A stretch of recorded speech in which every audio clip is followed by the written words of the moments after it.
हम पढ़ रहे हैं वायवीय और अवायवीय श्वसन। वायवीय श्वसन क्या होता है? जिसमें वो श्वसन जिसमें वायु का या ऑक्सीजन का प्रयोग होता है, और ये श्वसन कहाँ होता है? कोशिका में माइटोकॉन्ड्रिया के अंदर होता है। ठीक है। अब और ये कहाँ होता है? जीवों में, है ना।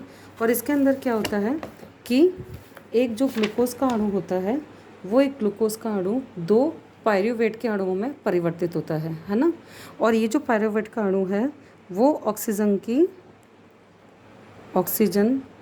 की उपस्थिति में कार्बन डाइऑक्साइड, जल और ऊर्जा में परिवर्तित हो जाता है। ठीक है।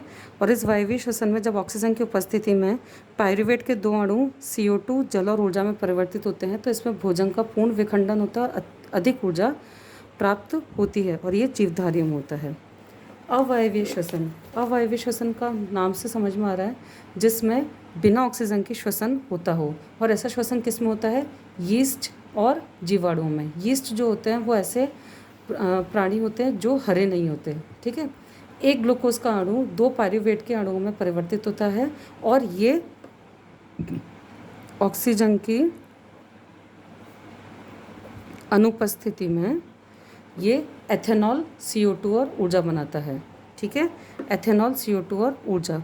और ये जो क्रिया होती है, इस क्रिया को यीस्ट जो है वो किण्वन क्रिया करता है।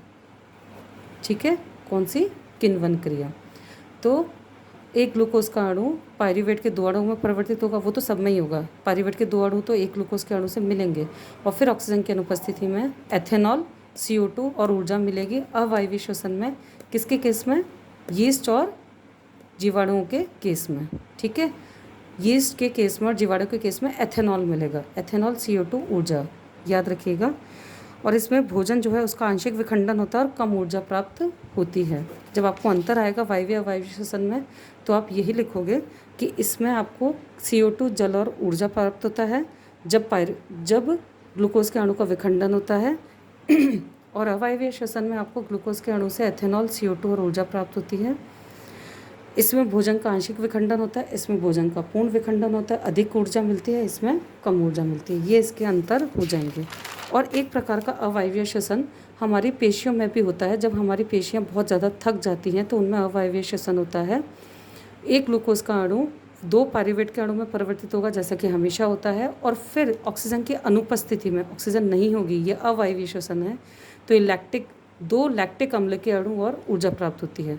याद रखिएगा, दो लैक्टिक अम्ल के अणु और ऊर्जा प्राप्त होगी। ठीक है।